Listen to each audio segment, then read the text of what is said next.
ทั้งน้องดาวโอ้ยเฮงจ่อยเข่าป่านนี้สบายดีสบายดี มาแต่บ่เห็นแต่หึงยังบ่คุยบ่ไม้เนาะเฮงจ่อยลงอันนี้โอ้ยใช้เฮานั่งใช้เฮาปัดก่อนนะบ่หาแนวปัด ไอ้คือกันเฮ้ยอันนี้แหละเฮาบ่ยันเดินกัน เออนั่นแหละเอ้ยเนาะเป็นจังได๋ซะข้าวน้ำซ้ำปลาข้าวชุมข้าวสารเฮาเขาสารมันแล้วเบิดแล้วเลย เฮ็ดได้ซะซุมื้อนี้ยังแต่ข้าวเจ้าข้าวเจ้าเลย กินข้าวเจ้าเอาเลย เอ้ยพี่น้องเอ้ยข้าวเพิ่นก็เบิดแล้วเนาะ ไอคือกันไอจังได๋ไอแท้ว่าหังบ่เซานั่นเซาแม่นเอ้าฉันมีข้าวเจ้ายังหลายอยู่บ่ข้าวเจ้านะยังหลายอยู่พอได้กินข้าวเจ้าสามชามีเงินซื้อข้าวเหนียวเนาะ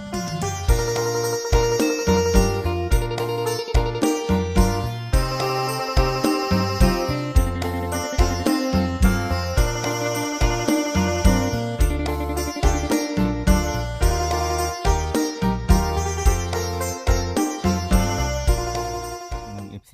ทุกท่านบ่จิตเองขอกราบทักทายสบายดีเด้อสบายดีสวัสดีพ่อแม่พี่น้องเบิดทุกคู่สู่คนพอๆกับทางบ่จิตคือเก่าเส้นเดิมเส้นเคยเด้อพี่น้องเด้อมื้อนี้วันนี้เด้อทางบ่จิตเองพา FC มาหาน้องดาวพี่น้องเอ้ยได้มื้อหลายวันเนาะหลายมื้อหลายวันแล้วหลายเดือนเติบนะบ่ได้เข้ามาหากับทางน้องดาวเพิ่นก็ได้ FC หลายๆท่านเพิ่นก็อยากเห็นเนาะความเป็นไปเป็นมาเป็นจังไดน้องดาวเพิ่นอยู่แนวใดเดี๋ยวนี้แต่ว่าบ่จิตเองก็ถามทายอยู่พี่น้องเนาะกับทางสังแก้วนั่นแหละเป็นจังไดน้องดาวมันก็บ่เห็นหน้าเห็นตาว่าซั่นเจ็บบ่เนาะนั่นนี่พี่น้องเอ้ยเนาะโอ้ยบ่ค่อยอยู่เฮือนอยู่ซ่านมีแต่ไปห้องหมอเนาะ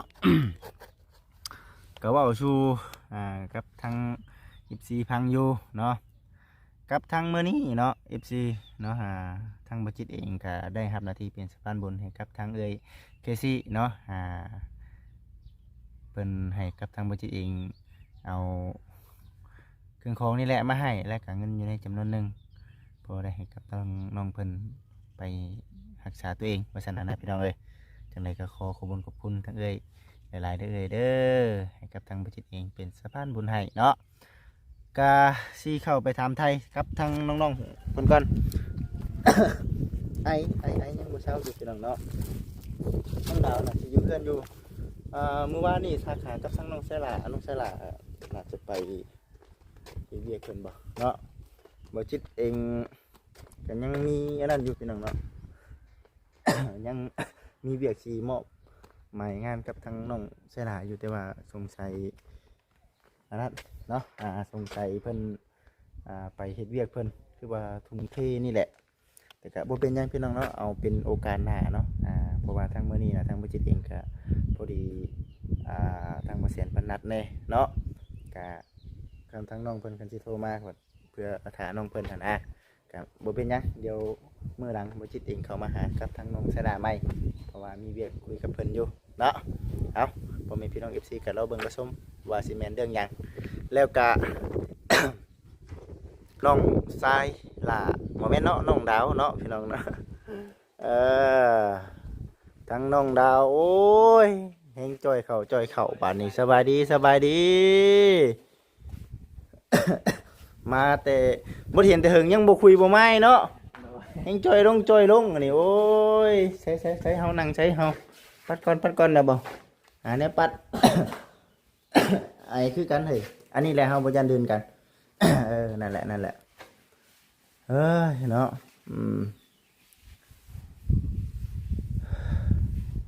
นี่เลยพี่น้องเนาะอยู่คนเดียวหมู่บ่ได้มาดิน้ำบ่มานี่เอาพี่น้องคุยกันก่อนซะเนาะคุยกันก่อนไปใช้ซุมื้อซุวันนี่บ่ได้ไปอยู่เนาะบ่ได้เห็นหน้าเห็นตาดีได้พี่น้องเนาะแต่ว่าเฮือนซ่านนั่นเป็นนี่ก็ยังคือเก่าอยู่แต่ว่าก็เบิ่งเอาแน่น้องเอ้ยอันไหนมันหุบมันเหืออันไหนมันพุ่นอันนั้นก็ปัดเสร็จเอาเนาะเด้อ เป็นจังได๋บ่ได้เห็นหน้าเห็นตาแต่เฮิงจะเป็นเอ็นอุ่นแท้แม่นบ่เป็นหยังล่าสุดนี่ บ่สำบาย เออ มือที่ฮอนบุญนะก็บ่สำบาย มือสิฮอดบุญนั่นเด้ โดย โอ้เป็นไข้มันเป็นได้มันเป็นอาการในตนกระตูนี่ ไข่ไอน้ ทั้งไข้ทั้งไอ ำโดย ใส่หืดใส่ยามาได้ โดยไปใส่แล้ว โอ้เป็นยังไงเนาะ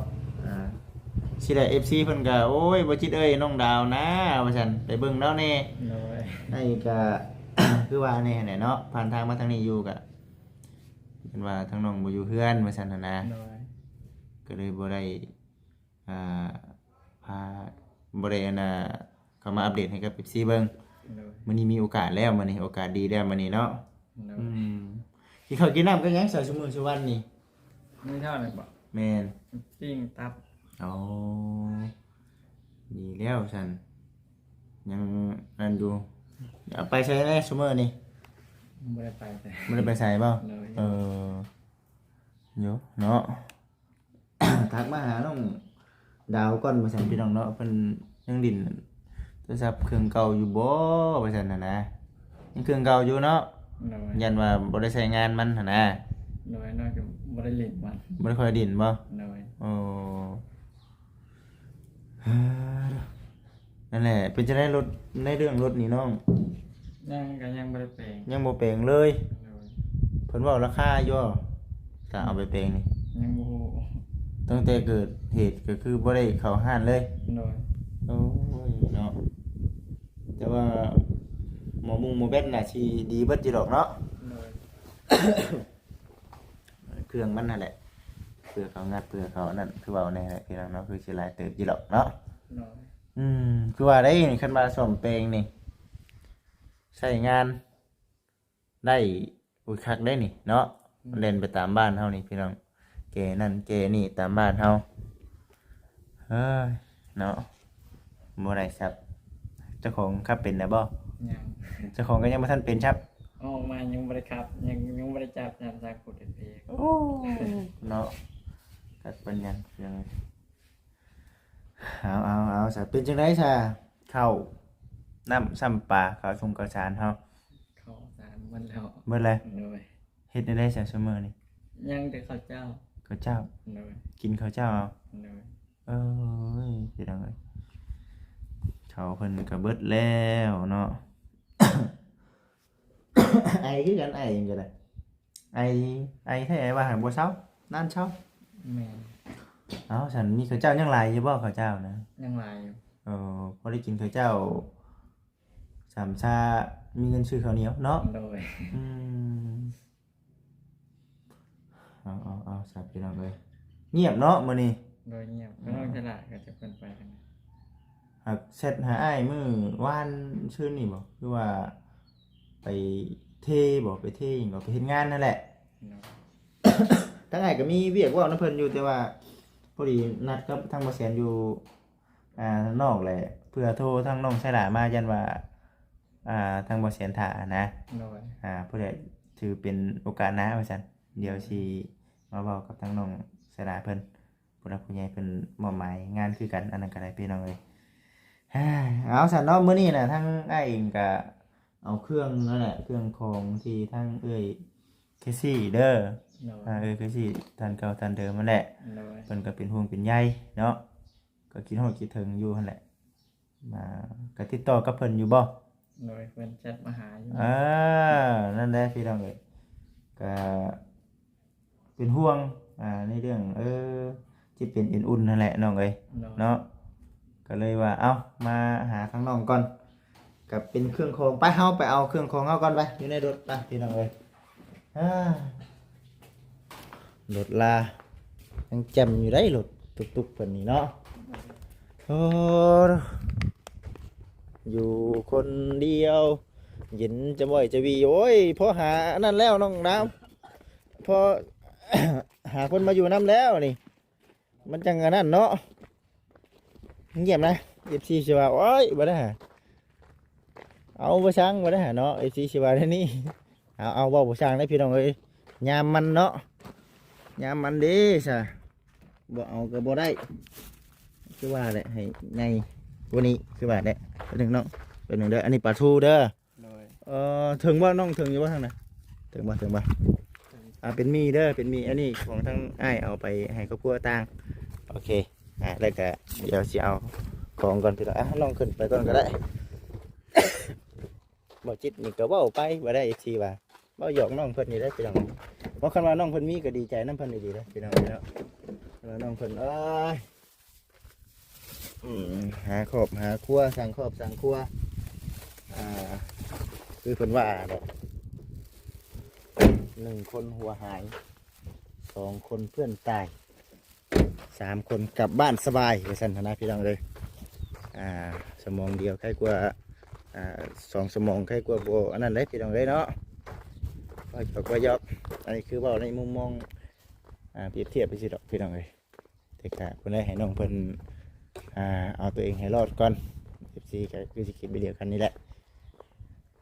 เฮ้ยเนาะเบิ่ง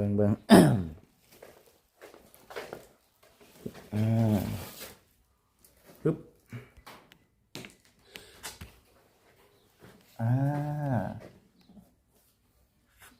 โอเคพี่น้องเลยเนาะ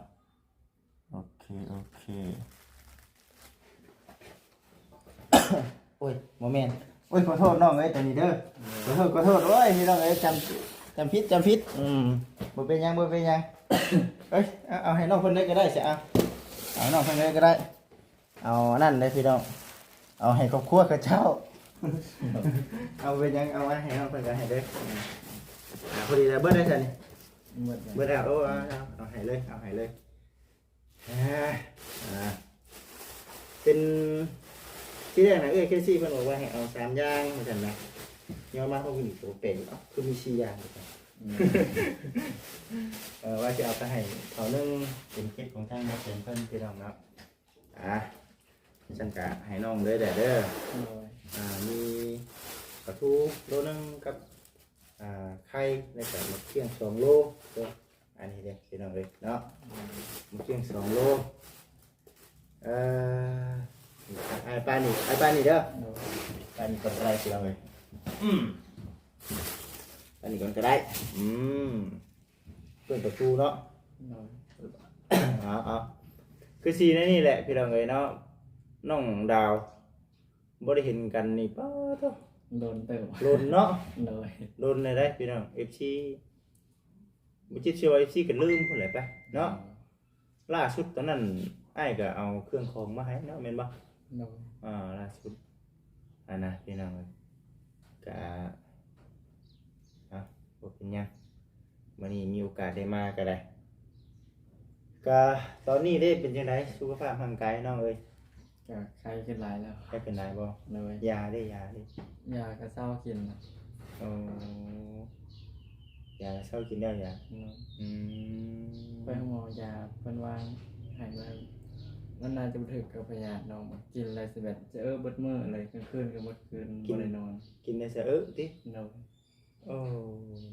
กลางคืนก็หมดคืนก็เว้นกับหมดมื้อเลยแล้วน้องบ่ได้กินเลยไปกวดอยู่ไสก็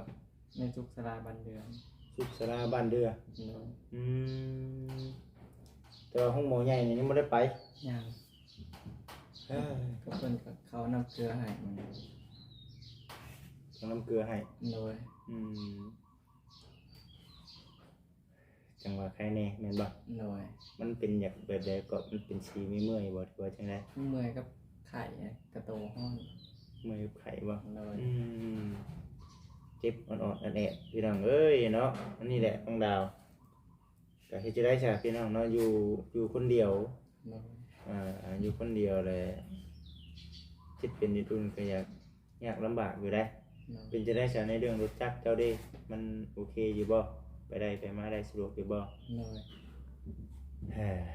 ดีแหละยังมีรถจักรก็ยังดีเนาะยังดีที่มีรถจักรพี่น้องเอ้ยพอเป็นหันเป็นนี่เฮาถ้าอาศัยหมู่บ่ทันใจยังว่าเฮาไปเองได้นะอันใดพี่น้องเอ้ยก็มีทั้งอันนี้เด้อน้องเด้อเนาะก็มี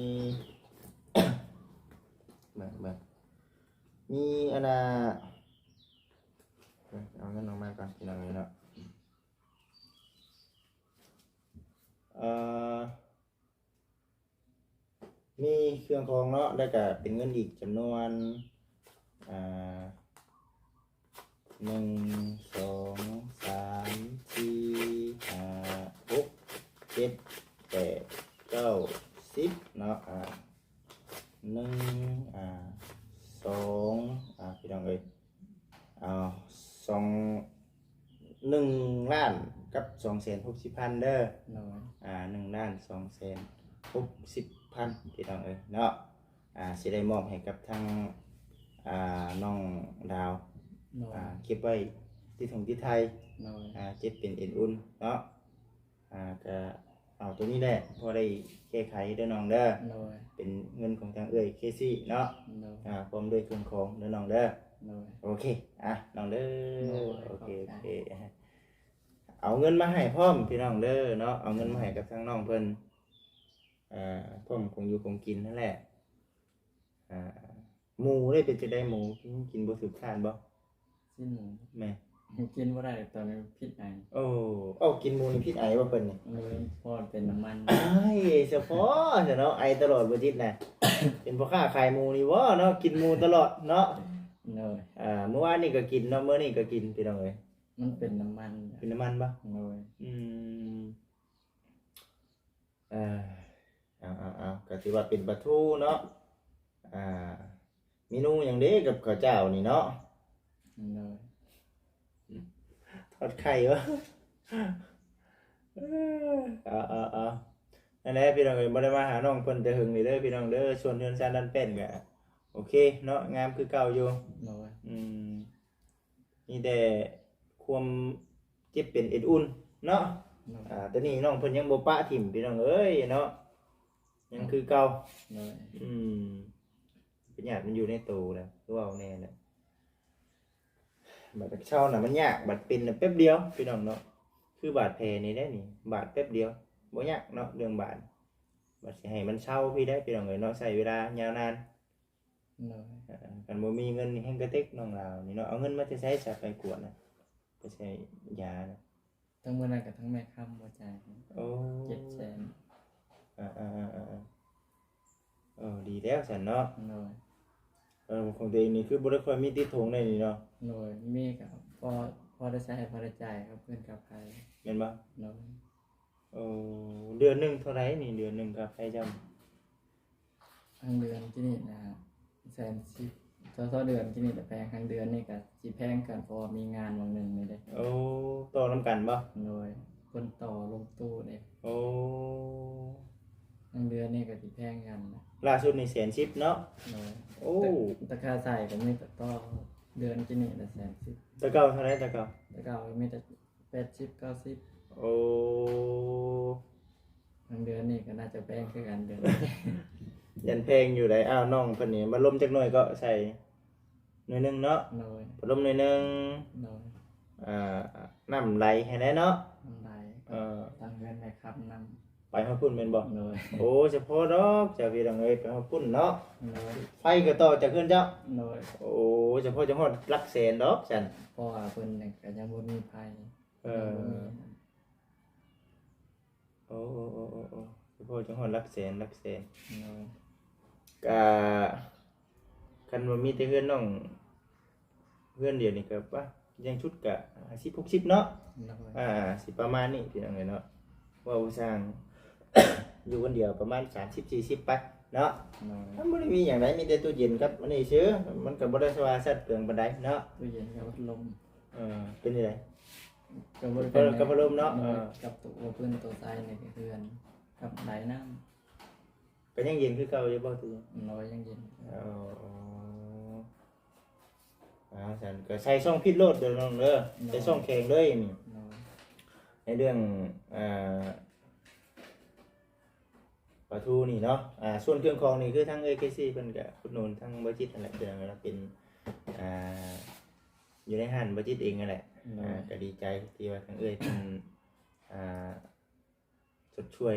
ทั้งน้องเพิ่นแล้วก็ซ้ำช่วยบ่จิตนำพร้อมเนาะ น้อ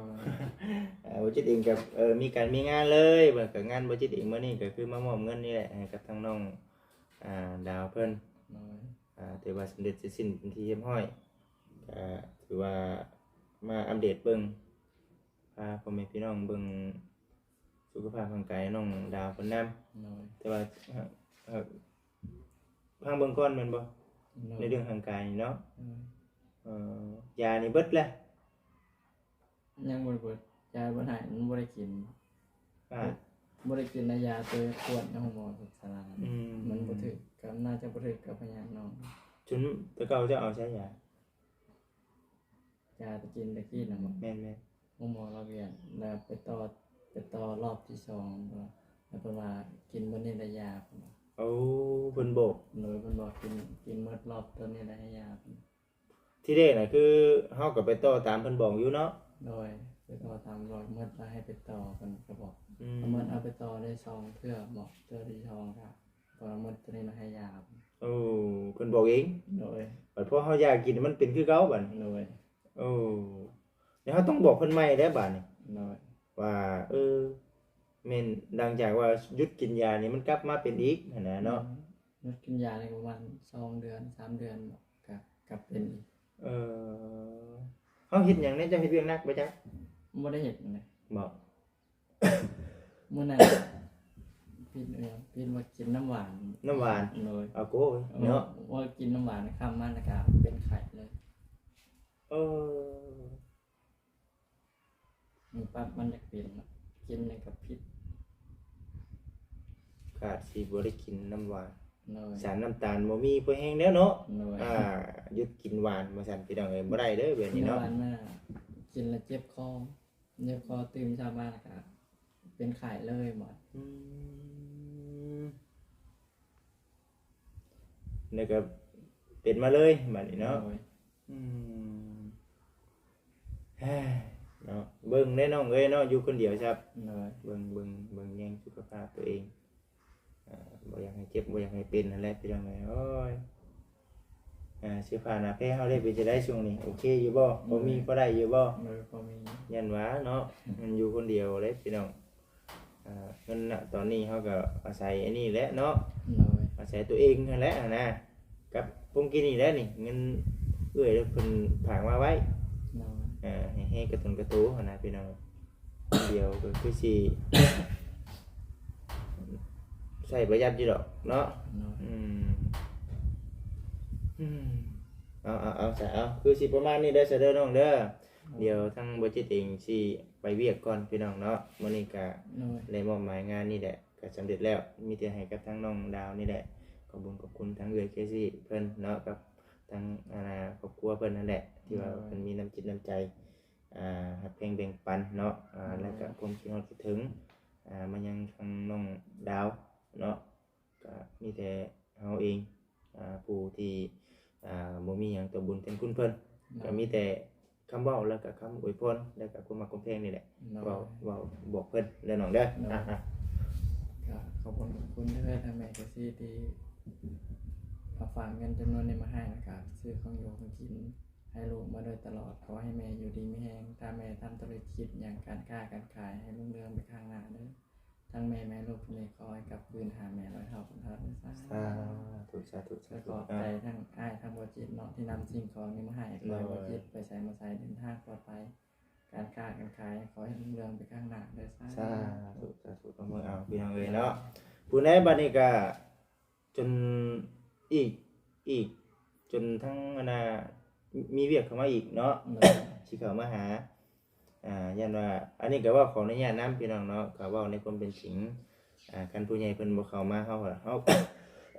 ก็ไปเฮ็ดเวียกทางอื่นหั่นนะเนาะเฮาก็ไปรับเฮ็ดเวียกตัวที่ผู้รักผู้ใหญ่เพิ่นมอบให้แต่ว่าคันผู้รักผู้ใหญ่เพิ่นมอบหมายงานมาให้เฮาก็ถึงข้าวฮอดน้องดาวแล้วเฮาก็มาให้แบบนี้นะแต่ว่าคันว่าเฮาต้องเบิ่งว่างานถ้าหากว่ามันอันใดมันกระทันหันจำใดเฮาก็เอาทางนี้ก่อนสมมุติว่าน้องดาวจ่อกับน้องดาวแล้วก็แวะมาให้น้องดาวเลยก็ได้นะพี่น้องเอ้ยเนาะถามว่าคิวบ่จิตหลายบ่ก็บ่หลายปานใดดอกแต่ว่าพอก็ดีใจนั่นแหละที่พอมีผู้รักผู้ใหญ่เพิ่นใช้เวียกแน่นะพี่น้องคันบ่มีก็แฮงกระติกตื่นมาอุกอังใจสิไปทางใดเด้มื้อนี้ว่าซั่น กันผู้ใหญ่เพิ่นบ่บอกมันบ่ฮู้ว่าสิไปไสนะพี่น้องเอ้ย เนาะ นี่ก็แน่ไปตามผู้รักผู้ใหญ่เพิ่นบอกเฮ็ดหยังก็อุ่นใจเนาะเฮ็ดหยังก็มั่นใจน้องเอ้ย เนาะ คือกันนี่แหละเขามาหาน้องเพิ่นก็ว่าบ่สร้างเรื่องเทื่อเรื่องที่น้องเพิ่นไปเฮ็ดเวียกเฮ็ดงานกันสิอ่าเขามาหาเพื่อนแบบโอ้ยบ่เห็นน้องดาวนั่นนั่นนี่แบบเขามาก็เขามาซื่อๆหั่นนะ เนาะ ก็เลยว่าเอ้าจนถ้ามีอันน่ะผู้รักผู้ใหญ่เพิ่นมอบหมายงานเพิ่นแหละจังสิมาหาทั้งน้องเพิ่นว่าซั่นน่ะนะ เนาะ ก็บ่มีหยังหลายดอกมีแต่หักแพงคือเก่าอันนั้นหักแพงคือเก่าเอาเป็นลูกผู้ชายเฮาก็เอ้าสู้ๆเอาเด้อน้องเด้อสิ่งที่สำคัญก็คือสุขภาพร่างกายนี่แหละสำคัญขอให้ดีให้เศร้านั่นแหละน้องเอ้ย เนาะ ขอให้ดีให้เศร้าบ่มีภัยดอกพี่น้องน้อยอยากเจ็บอยากเป็นแต่มันเป็นไปแล้วเฮารักษายากเลยเพื่อสิเศร้าเนาะเบิดเงินเป็นเท่าใดแต่น้องดาวนี่คือเฮาเห็นนั่นแหละเราอยู่ตัวคนเดียวพี่น้องเอ้ยเนาะเงินคำแก้วนี่จักสิหาใช้เนาะกันผู้ใหญ่คำผู้รักผู้ใหญ่เพิ่นบ่ช่วยๆแบบนี้ก็เงินในถุงก็สิก็สิบ่มีเนาะให้ตัวเองก็ได้ว่าชาวพี่น้องผิดพลาดประการใดก็ทางบ่จิตเองก็ขอโทษขออภัยนำหลายๆพี่น้องเอ้ยเนาะมีแต่ว่าขอขอบคุณทั้งเอ้ยเคซี่เนาะที่มอบหมายงานนี้ให้กับทางบ่จิตเด้อขอให้เอ้ยและก็ครอบครัวกับพ่อเฒ่าแม่เนาะอยู่ดีมีแรงความเจ็บจะได้ร่มไขอย่ามีเด้อเนาะปรารถนาสิ่งใดได้ดังใจปรารถนากินเงินก็ได้เงินกินคำก็ได้คำเดินทางไปใส่มาใส่ขอให้ตลอดปลอดภัยเด้อเนาะสำหรับคลิปนี้ประจิตเองพร้อมกับทางน้องดาวขอลาพี่และน้องไปก่อนขอกล่าวคำว่าสบายดีโอเคเด้อพี่น้องเลยเอาถึงบ่น้องดาวเอามาให้แน่ โอเคพี่น้องเด้อ